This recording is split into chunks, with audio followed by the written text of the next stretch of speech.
Bond with me before moonrise. Whatever you require in exchange, the silver is yours. You are offering a bond to a wolf whose name you do not know. Yes. She was supposed to run with the wolf who had promised her freedom. Instead, she discovered he had been selling her escape route to her pack elder since the first letter. So, with a box of bonding silver, a wolf's instincts screaming at her to flee, and a forced bond being registered at sunrise, she walked alone into contested territory and made a stranger an offer that should have gotten her killed. He wasn't supposed to say yes. She wasn't supposed to feel his wolf reach for her the moment her hand touched his, and neither of them was supposed to still be standing there when the moon finished rising. But somewhere between the bond no one planned, and the morning she realized she had stopped flinching every time he came near. Something began, something neither of them had words for yet, something that could cost them everything. Because he had been building a case against her pack elder for 6 months, and she had just handed him the last piece of evidence he needed. And he was hiding something else, something at about why he said yes that had nothing to do with evidence at all. The bond was supposed to protect her for a single night. She never anticipated wanting it to hold. Hey, quick question. How are you feeling right now? Thank you so much for being here. It genuinely means the world to me. The most beautiful way you can support this channel for free is to watch new releases when they drop, leave a comment, subscribe, like, or share a story that stayed with you. Every single one of those things tells me to keep going. Thank you to everyone who has walked through these stories with me.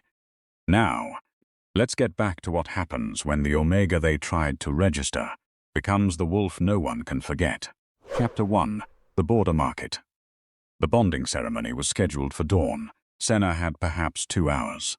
She knew this the way she knew everything tonight. Not with her mind, which had gone strangely quiet since the market stall, but with the particular animal clarity that lives below thought and moves faster than reason. The kind of knowing that does not wait for permission. She walked. The border market at the edge of Ashvale contested territory operated in the last hours before moonrise, a strip of torchlit stalls, where pack wolves traded without the formality of territorial acknowledgement. Neutral ground. The kind of place where a wolf could move without her pack's eyes on her back. She had counted on that. What she had not counted on was Riven's voice carrying through the partition of the healer's stall. She had been reaching for the scent-masking herbs, a precaution, nothing more, she had told herself, when she heard the laugh. Easy, familiar, the laugh she had read trust into for 3 months, folded into every letter he had sent her, the laugh that had made her believe she had one person left in the world who was coming for her. She thinks I'm coming for her, Riven had said. I'm not. The bonding payment clears my family's territory debt. That's all she ever was to Caddock. That's all she ever was to me. The herbs had been cold in her hands. She had not gone forward. She had stood very still behind the partition, and she had listened to the architecture of her own destruction. And something inside her had gone very, very quiet. Then she had walked out into the cold. She was still walking now, not in any direction at first, simply away, when she saw him. He stood at the contested territory marker at the far edge of the market. Alone, dark-coated, hood-drawn, gloved hands resting at his sides. He was not browsing the stalls.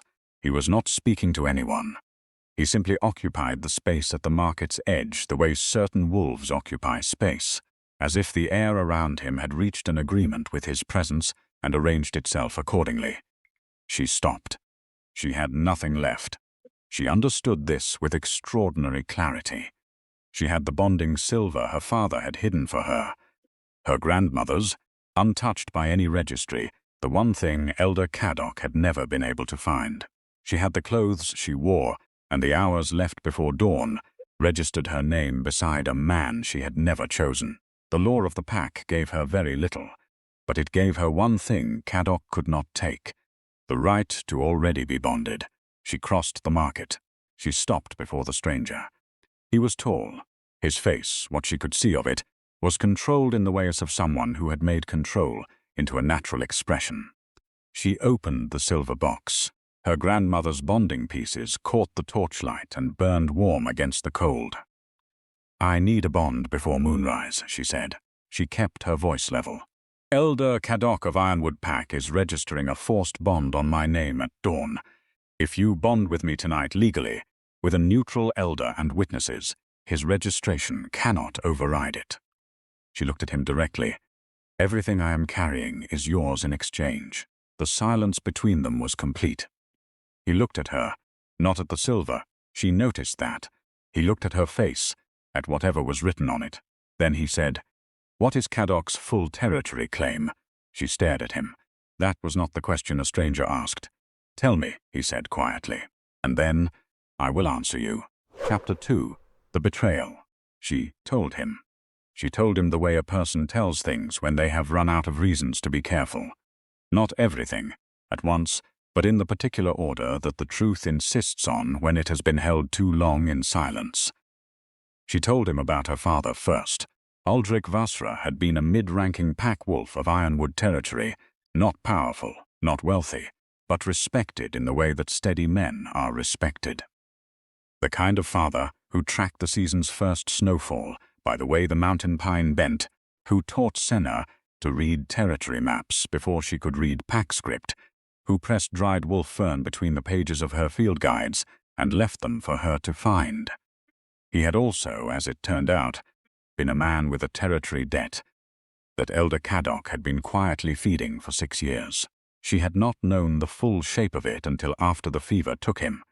3 winters ago, when the pack registrar arrived with his ledger and his carefully expressionless face and showed her numbers that did not match anything her father had ever described.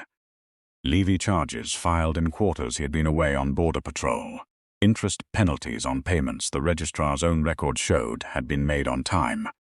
Small falsifications, each one defensible in isolation.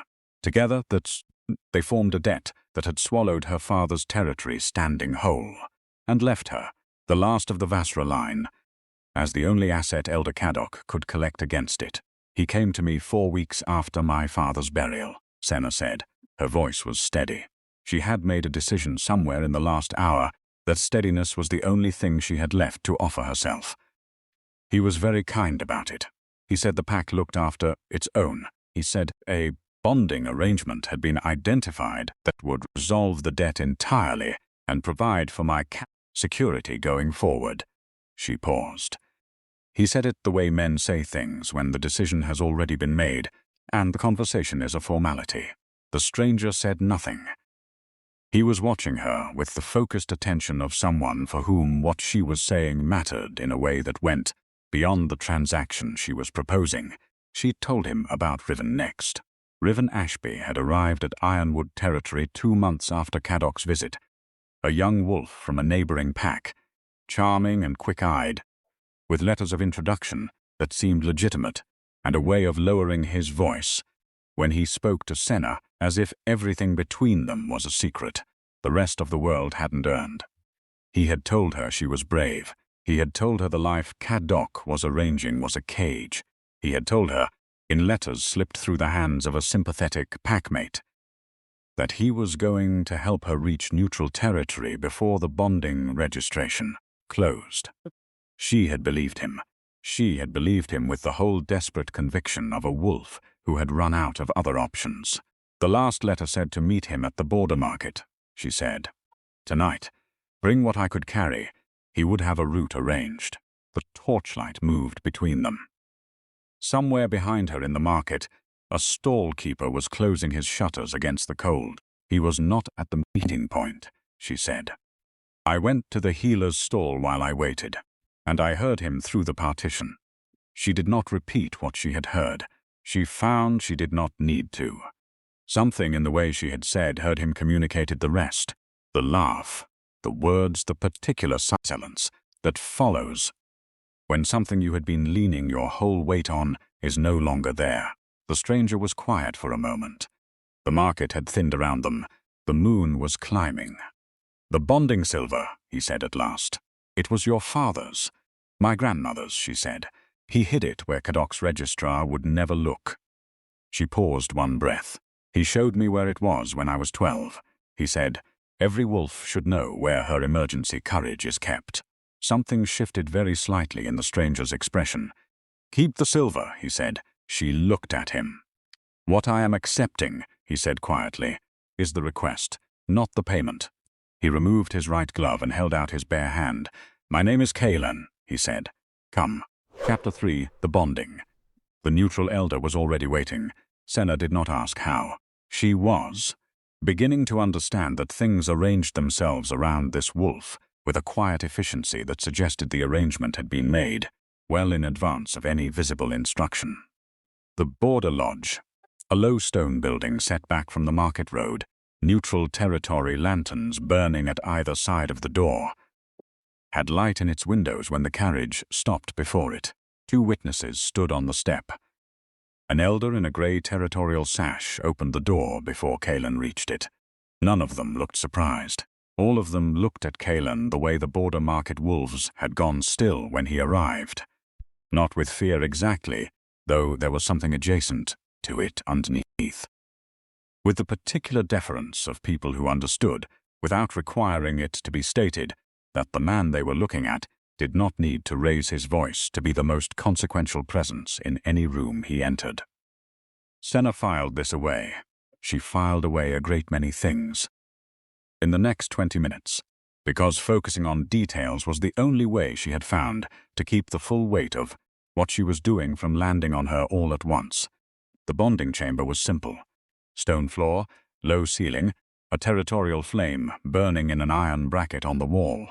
The neutral fire that belonged to no pack, that witnessed bonds made outside of any elder's jurisdiction. Old wax had built up at the flame's base across what looked like decades of exactly this: emergency bonds. Desperate choices. People arriving in the dark with nothing left but the right to already be bonded. She had not been the first. She would not be the last. The elder was a woman, older than anyone Senna had estimated at first glance, with the steady eyes of someone who had witnessed enough of human extremity to find none of it particularly remarkable. She looked at Senna. She looked at Caelan. She looked at the bond documentation Caelan's attendant, who had appeared from somewhere Senna hadn't tracked, placed before her. She began. The old words were not long. They had been spoken in places like this for longer than Ironwood Pack had existed, longer than most of the territorial boundaries. Currently, on any registry map, they had a weight to them that had nothing to do with ceremony and everything to do with accumulation. Every pair of wolves who had stood in a room like this and spoken them before, pressing their meaning deeper into the language with each use. Senna's voice did not shake when she made her vows. Neither did Caelan's. When it was done, when the elder had marked the register, and the witnesses had signed, and the territorial flame had been formally acknowledged, Senna looked down at her wrist. The bond mark had appeared. She had read about it. Every wolf learned the theory, the faint silver thread that manifests at the bonding point, visible only to the bonded pair and to pack elders with the old sight. She had read the descriptions in territory texts, clinical and precise, the way all the most extraordinary things are described, when scholars are trying to make them manageable. No description had mentioned that it would feel warm, not the warmth of a fire or a fever. Something quieter than that, something that moved up through her wrist and settled in her chest, like a question she didn't yet have the language for. She looked at it for a long moment. Caelan stood beside her, not speaking, but she felt him there, the quiet, particular weight of a presence that had, in the space of less than an hour, changed everything. The moon had finished rising. She felt it the way bonded wolves feel the moon's completion, not dramatically, not with howling, but with the simple bodily knowledge that the hour had passed.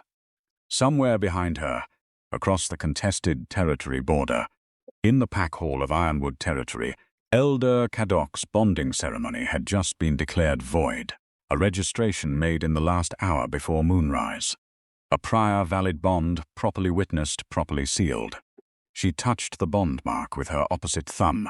She was, as of this moment, bonded. She did not know yet to whom. Chapter 4, The Reveal. The carriage moved through contested territory in the grey hour before dawn. Senna sat with the silver box in her lap and turned the bond mark on her wrist the way a person turns a new ring, round and round, as if repetition might make it more real. The silver thread caught the carriage lamp's light each time her wrist moved. Warm, steady, entirely unlike anything she had expected to feel on the worst night of her life. Across from her, Caelan was reading documents. Reading them with the focused attention of a man reviewing something that mattered, not celebrating something extraordinary, which was, she was beginning to understand, simply how he occupied every moment, with complete, unhurried intention, as if the world would wait, because in her experience, it generally did wait for wolves like him. She watched him without meaning to. His profile was sharp against the dark interior of the carriage. Strong jaw, the particular stillness of someone who had practiced stillness until it became his natural expression. Dark lashes that were, she thought privately, entirely wasted on a man of such evident seriousness. There was a small tension at the corner of his eye that suggested whatever he was reading required genuine concentration. He had replaced his right glove. Both hands gloved again, one resting on the documents, one on the seat beside him, fingers spread. She thought of the moment he had removed it at the border marker. The deliberateness of it, the bare hand extended toward her in the cold, the warmth that had moved through her palm when she took it. She looked away. "You said the silver didn't interest you," she said. Not because she had planned to say it, but because the silence had begun to feel like something she needed to name. He looked up from the documents. "No," he said. "Then what did?" She kept her voice neutral. "You don't know me. You had no reason to do what you've done tonight. I would like to understand." He was quiet for a moment. The thoughtful quiet that has something inside it. "You asked honestly," he said. "You asked for exactly what you needed, in exactly the terms that were true, with no calculation about what I might want to hear. You told me about your father. You told me about Caddock and the debt. You told me about Riven." A pause. "In my experience, that kind of honesty is not common." Senna studied him. "You are saying you bonded with me because I was straightforward." "I am saying," he said carefully, "that you stood at a border marker in the dark and offered a stranger everything you owned in exchange for your freedom. That is not desperation." A pause that felt like a word being chosen with great care. "That is a particular kind of courage." Something moved inside her that she did not quite have language for. Before she could answer, the carriage slowed. She looked out the window. The territory gate was enormous. Old mountain stone, iron worked with a crest she could not yet read in the dark. But the wolves at the gate stepped back the moment the carriage appeared. 2 of them. Then 4.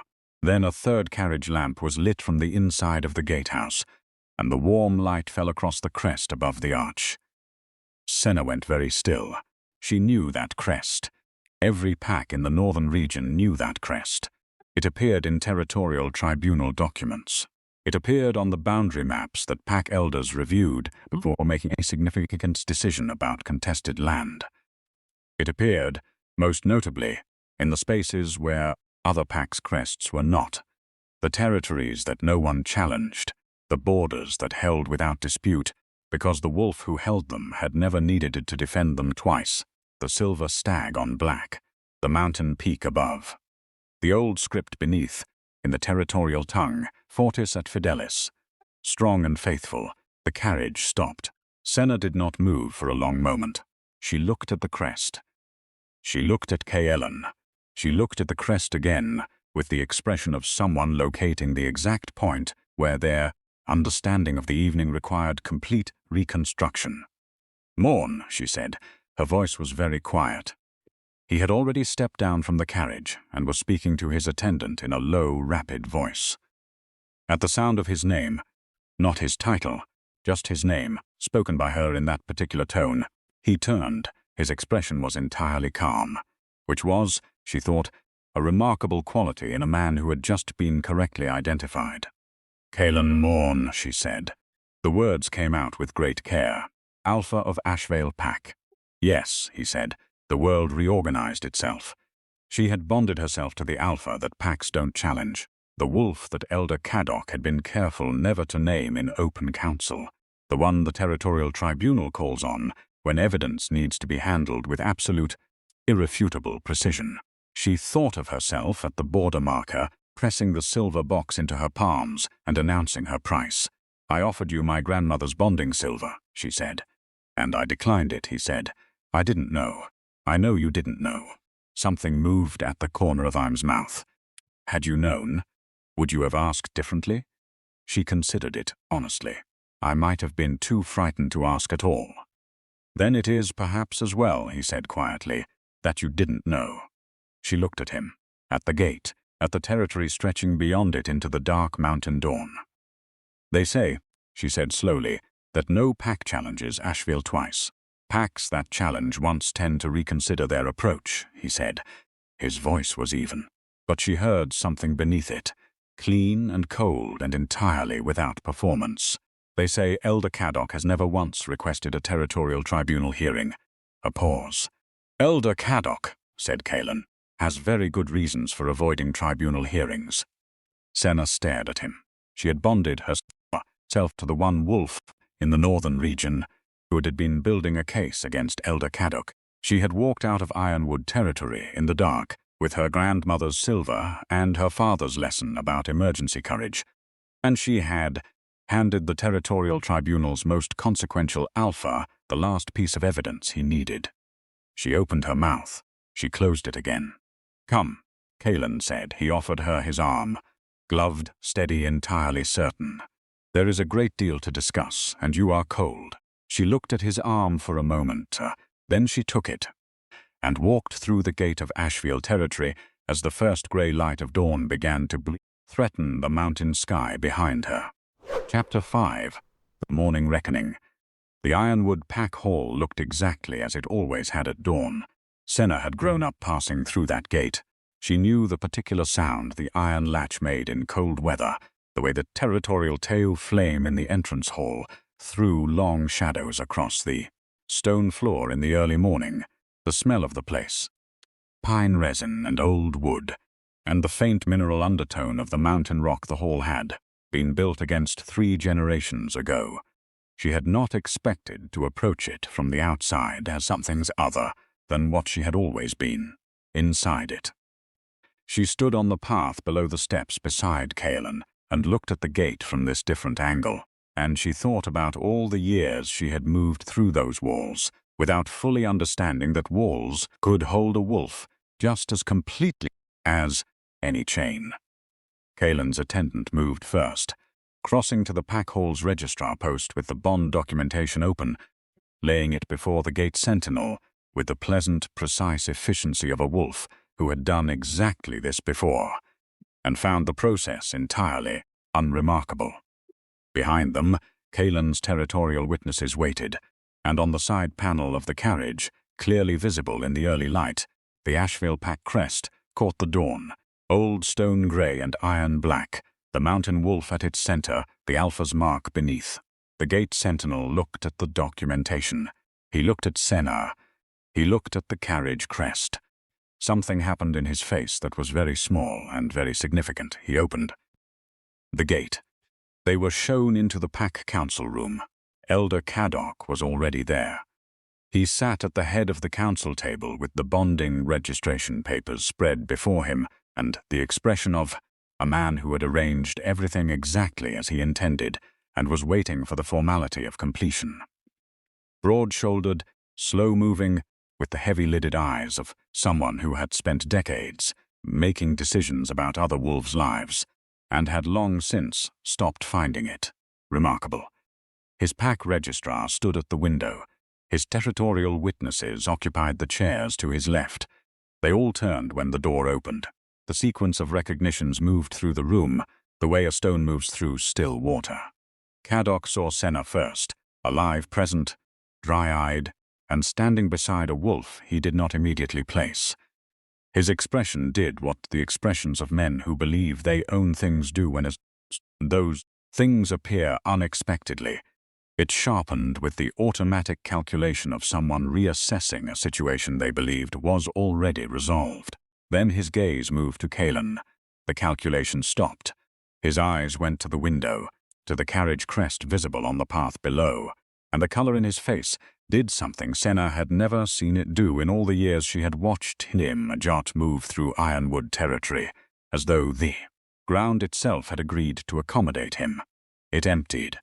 Caelan's attendant crossed to the council table and laid the bond register open beside Cadoc's registration papers with one precise movement. Senna Vasra was bonded at the 3rd hour before dawn, the attendant said, in the pleasant, level tone of a wolf reading weather conditions, to Caelan Mourne, Alpha of Ashvale Pack. The ceremony was conducted under emergency bond protocol at a neutral territory lodge on the contested border. The register carries 2 witnesses and the seal of a recognized neutral elder. A pause. The registration is legal, complete, and entirely binding. The room was absolutely still. Cadoc looked at the register. He looked at Senna. He looked at Caelan. He looked at the register again, with the expression of a man searching for the place where a mechanism has failed. And finding nothing, because there was no failure. There was only a bond, properly made, that had arrived before his. He rose from the chair. He was a large wolf, and he moved with the physical confidence of someone who had not, in recent memory, been in a room where he was not the most consequential presence. He looked at Caelan Mourne with the assessing expression of a dominant wolf measuring another and arrived, in the particular way that such wolves arrive at such conclusions, at the correct answer. "Mourne," he said. Caelan looked at him, simply looked, with the level, unhurried calm of a wolf who had been waiting for exactly this moment and found it entirely as expected. "Cadoc," he said.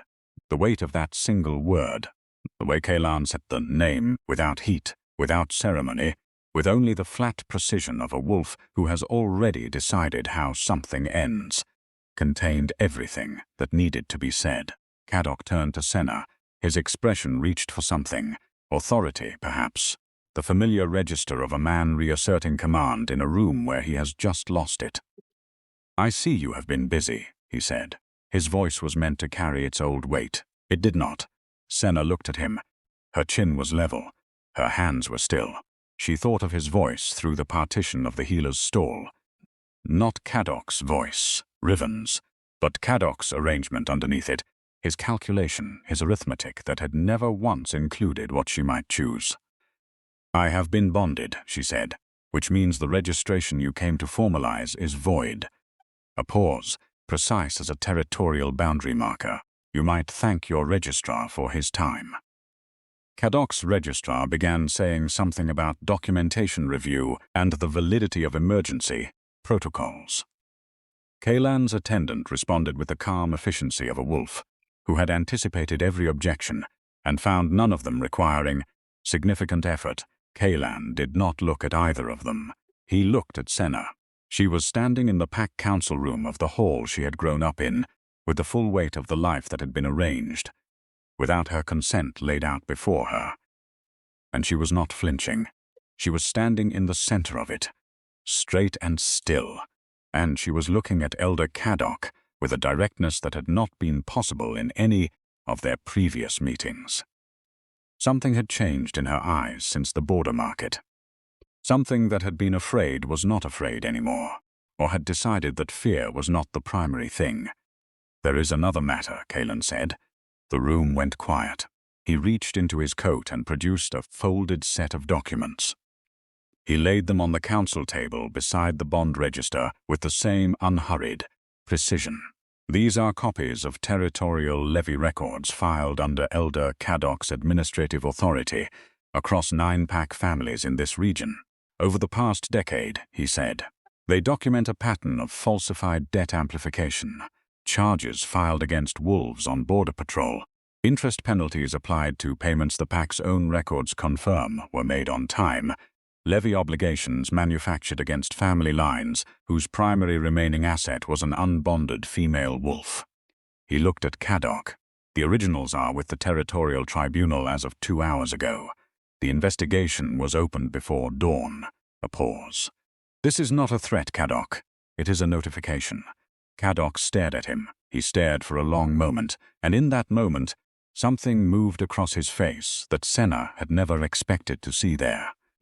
The particular expression of a wolf who has built his entire sense of himself on never being held to account, confronting the arrival of account. Then he straightened his furs. He gathered the registration papers, his registration, the one that was now worth nothing. He walked to the door. His registrar followed. Neither of them spoke again. The pack council room door closed. Senna stood in the silence they left behind.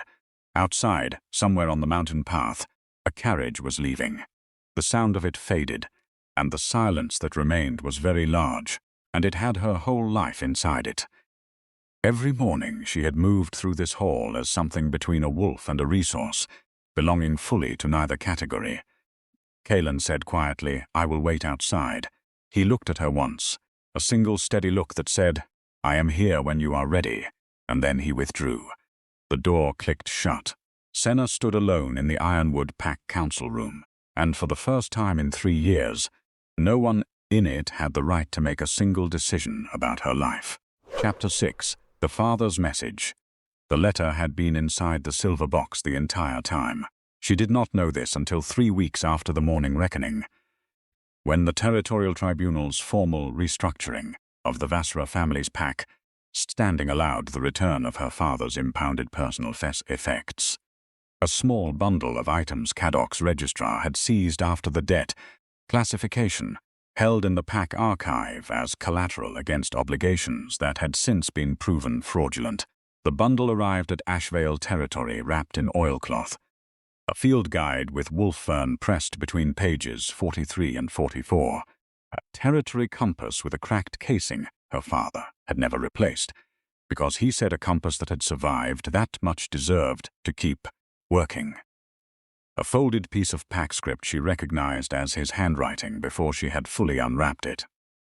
And at the bottom of the bundle, tucked beneath the field guide, with the careful placement of something that had been put there deliberately, and not by accident. The silver bonding box, her grandmother's box, the one she had carried to the border market, the one she had pressed into Caelan's hands and been told, quietly and without ceremony, to keep. She opened it with fingers that had gone very still. The bonding silver was inside, undisturbed, and beneath it, folded into the false bottom she had not known existed, a piece of script in her father's hand. She sat with it for a long time before she unfolded it. "My dearest Senna, if you are reading this, then Cadoc has moved, and I was not there to move first. I knew he would, eventually. Men who build their power on other wolves' debts always do.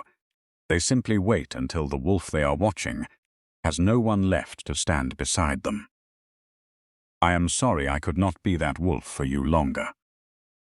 I hid the silver where his registrar would never look, in the one place that was never entered in any pack ledger, your grandmother's box, which has always been yours by right of her naming you, and which no debt record in Ironwood territory has the legal standing to touch. I showed you where it was when you were 12, because I believed, and I still believe, that every wolf should know where her emergency courage is kept. I do not know what you will have to do with it. I do not know what door you will need it to open, or what night you will find yourself standing in the cold, deciding whether to be afraid or to move. I know only that you will find a way through, because you have always known how to read the territory in front of you, even when I was the one who taught you the maps. Whatever you do in that moment, choose yourself, choose honestly, choose bravely. The right choice is almost always the frightening one, but it is always. I have found this to be true without exception, the one that keeps you whole. You are not Ironwood's debt. You are not anyone's registration. You are mine and mine to tell you. You are always more than enough. Your father, Aldrich. Senna read it 3 times. Then she folded it along its original creases, her father's fold, the particular way he had always quartered his pack script, corners, meeting with the precision of a wolf who believed that how you handled small things reflected how you handled all things, and she pressed it flat between her palms. She sat with it for a very long time. She thought of him tracking the season's first snowfall by the bend of the mountain pine. She thought of him showing her how to read a territory compass at 6 years old, holding her small hands around the cracked casing with the gravity of a man conducting important business. She thought of the wolf fern pressed into page 43 of the field guide, and the false bottom of the silver box, and the particular seriousness with which he had shown her, when she was 12 years old, where her emergency courage was hidden. He had known. He had been preparing her for a night he hoped would never come, with the careful love of a wolf who understood that hope was not a strategy. She had used it. She had stood at a border marker in the dark and opened that box for a stranger, and the stranger had said, "Keep it," and she had walked into a bond that had changed the entire shape of her life. Her father had given her the instrument. She had played it in a key he could not have predicted, and it had led her through betrayal and cold and the particular vertigo of doing the frightening thing somewhere true. She pressed the letter to her chest for a moment. Then she stood. She walked to the window of the room Ashvile's housekeeper had quietly prepared for her 3 weeks ago, a room that had begun, without her formally deciding it, to feel less like a guest room and more like a room that was simply hers. The mountain was visible from this window, the high ridgeline where Ashvile territory met the sky, pale in the early light. She looked at it. Then she opened the silver box and placed the letter inside, beneath the silver, in the false bottom where her father had left it. She closed the latch. She held the box in both hands, her grandmother's hands before hers, her father's hands before the grave, and she felt the weight of it, not heavy, solid, the specific, irreplaceable solidity of a thing that has been carried through time by people who understood its value. She set it carefully on the shelf above the window. Then she went to find Caelan. Chapter 7. The garden she had learned his footsteps. She would not have said so aloud. It felt like an admission of something she was still measuring. The particular distance between gratitude and something warmer, something that pressed against the inside of her chest whenever he came near and refused to be categorized as simply one thing or simply another. But she had learned them. The unhurried weight of them, the way they slowed when he was thinking through something, and moved more directly when he had reached a conclusion. The particular quality of his stride across Ashvale's stone corridors versus the different, quieter version of it across the mountain grass outside. As if the territory itself changed something in him, loosened something that the formality of walls kept contained. She heard them now, coming around the far side of the pine brake at the territory's eastern edge. She had been walking here most mornings for 2 weeks. Not because anyone had suggested it. Not because anything about Ashvile's territory had been formally explained to her as available or unavailable, but because she had woken on the 3rd morning and looked at the mountain ridge from her window and thought, that is open ground, and I have not stood on open ground by choice in 3 years. So she had walked, and Caelan had apparently been walking here too. He came around the pine brake and saw her. He stopped. The mountain morning was very quiet around them. The high ridgeline caught the early light and held it in the particular way of old stone that has been absorbing the same light for centuries, and has grown comfortable with it. "Good morning," he said. "Good morning," she said. They had been doing this particular form of careful proximity, for several weeks now, moving through the same territory with a courtesy that was entirely genuine, and a restraint that was becoming, Senna had begun to notice, increasingly effortful. They spoke every day with a frankness that had been present from the first night at the border marker.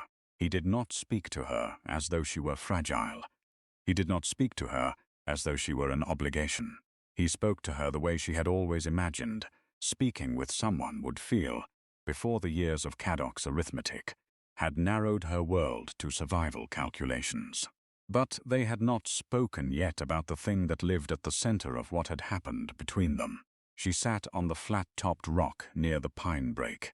He came and stood a few feet away, looking out at the ridgeline. The tribunal's formal findings will be recorded next week, he said. 9 families. The debt restructuring for the Vasra line was completed yesterday. A pause. Your father's pack standing has been posthumously restored to its correct classification. She absorbed that. She thought of her father's territory compass with its cracked casing. She thought of the field guide with the wolf fern on page 43. Thank you, she said quietly. He nodded once. They were quiet for a moment. I want to ask you something, Senna said. He turned from the ridgeline and looked at her. The night we met, she said. You told me you accepted the bond for reasons that were partly about the investigation, and partly not. She looked at him. I need to understand the not entirely. The mountain was very still around them. Somewhere on the high ridge, a bird called once and went silent. Caelan looked at her with the particular stillness she had come to understand was not distance but its opposite. The stillness of someone paying complete attention, holding themselves very quiet so that nothing in them interferes with what they are hearing. Tell me what you meant, she said. He was quiet for a moment. The pine brake moved in the morning wind. A branch shifted overhead, scattering light across the ground between them. I have spent a considerable number of years, he said, being the most capable wolf in every room I occupy. It is not unpleasant, but it is, a pause finding the exact word, solitary, in a way I had stopped examining. He looked at her directly. Every wolf who has ever approached me has known who I am before they reached me. They shape what they say accordingly. What they ask, how they ask it, what they choose to show, all of it passes through the filter of what they know about the Ashvale Alpha first. Another pause. You had no filter. You simply told me what you needed, and waited to see what I would do with it. He took a single step toward her, not closing the distance entirely, just reducing it. I have not been offered something like that in a very long time, he said. I did not know until that moment at the border marker how much I had been. He stopped, chose again. How much I had been waiting for it. Senna sat very still. She thought about what it would cost a wolf who had spent years surrounded by deference and calculation to be handed something plain and honest in the dark. She thought about what it would feel like to have someone reach for you without first accounting for your power, not because they were brave enough to ignore it, but because they genuinely did not know it was there. She looked at him and felt the full weight of what he had just said settle between them. She stood. She was not as tall as him. Standing this close, she had to look up, and he was looking down. And the distance between them was something that had been quietly closing for weeks without either of them formally acknowledging it. Caelan, she said. Senna, he said, and there was something in the way he said her name, handled carefully, as though it mattered, as though the specific arrangement of those sounds was something he had been paying attention to for longer than he was, admitting that did more to her chest than anything had done in a very long time. She reached out. She put her fingers against the front of his coat, just over his heartbeat. She felt it beneath the fabric, real, steady, and faster than his stillness suggested. He looked down at her hand. His own hand came up and covered hers. She felt the pressure of it, warm and deliberate, not performing care, offering it. Footsteps on the mountain path. They both turned. His attendant appeared around the pine brake with a document case under one arm and the expression of a wolf who has an appointment and is about to be briefly, professionally oblivious to whatever he has walked into.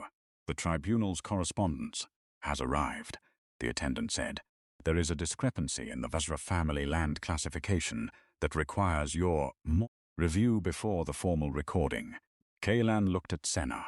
Senna looked at Caelan. His hand was still over hers.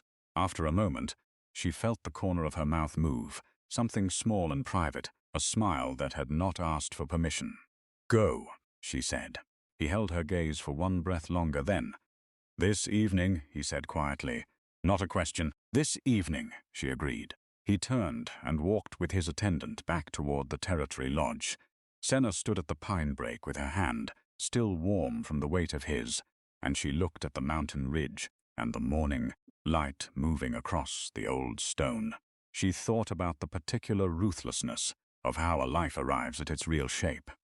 Not by the roads you plan, not by the wolves who promise to walk them with you, but through the moments when everything fails and you are left with only the frightening choice, and you make it anyway. She had stood at a border marker with a box of silver and a heart made cold by betrayal, and she had ended up here, on open ground, in morning light, with a wolf who had told her, in the plain language she had asked for, that he had been waiting for exactly what she had offered without knowing she was offering it. Something was beginning. Something real this time. The kind of thing that does not announce itself, but simply becomes, quietly, and then completely, the ground beneath your feet. She turned and walked back toward the territory lodge. She did not look back at the pine brake. The future was waiting, and she was done being afraid of it. Chapter 8. The Road. The carriage left Asheville territory on a morning in early spring. The mountain pass was clear for the first time since winter. The snow pulled back to the high ridgeline, the lower slopes, opening into the particular pale green of a season that has finally decided to commit. The horses moved at an easy pace through the territory gates, and the Asheville pack crest on the carriage door caught the morning light, the way it always did. Steadily, without announcement, the way things that have been certain of themselves for a long time do not need to make an effort. Senna sat with her grandmother's silver box in her hands. She turned it over once, the latch worn smooth by her grandmother's hands, her mother's hands, her father's hands, and now hers. 4 generations of careful keeping pressed into a small mechanism of brass and age. She opened it. The bonding silver lay inside, undisturbed. Beneath it, in the false bottom her father had built with the serious practicality of a wolf who believed in preparing for the nights would, he hoped, never come, the folded letter. She did not take it out. She did not need to. She knew the shape of it now. The particular quartered fold, the weight of the pack script, the words. She had read enough times that they had stopped being words and become something closer to weather, something she moved through rather than something she read. Choose yourself. Choose honestly. Choose bravely. The right choice is almost always the frightening one, but it is always the one that keeps you whole. She closed the latch. She looked out the window at the mountain road unrolling ahead of them, pale stone and new grass and sky opening wide above the tree line, the kind of sky that appears at the end of a long winter and seems almost implausible in its extent, as though the world has been holding it in reserve. She thought of her father showing her the box when she was 12, the gravity of it, the particular seriousness of a wolf conducting import business with someone he trusted to understand its importance. He had not explained why he was showing her. He had not said, "There may come a night when you need this." He had simply opened it and shown her, and trusted her to carry the knowledge until it became necessary. She had carried it for 10 years. She had used it on a border market in the dark, pressing silver into the hands of a stranger whose name she did not yet know, and the stranger had said, "Keep it," and had given her his bare hand instead, and walked her into a bond that had changed the entire architecture of her life. Her father had given her the instrument. She had not played it the way he imagined. She was certain of that. He had pictured something more straightforward, probably.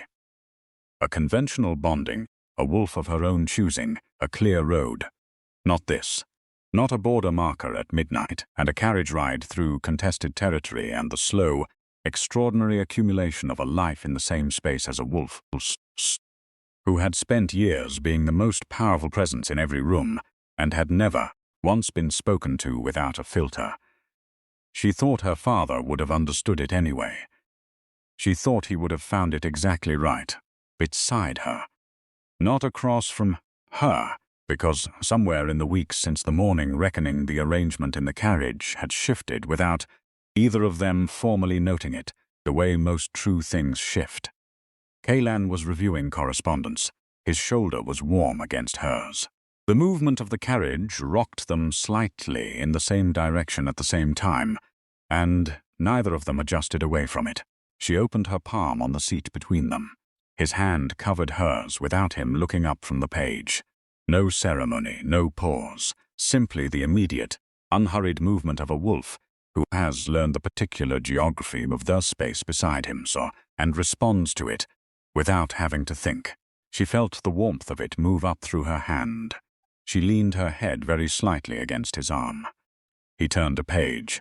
The carriage moved forward through the mountain pass, through the new green and the pale stone and the wide spring sky, and Senna looked at the road ahead and thought about what it meant to arrive somewhere. Not the arriving she had imagined from inside Ironwood territory. The arriving that required an escape route and a promised ally and a plan that could be dismantled by a voice heard through a partition.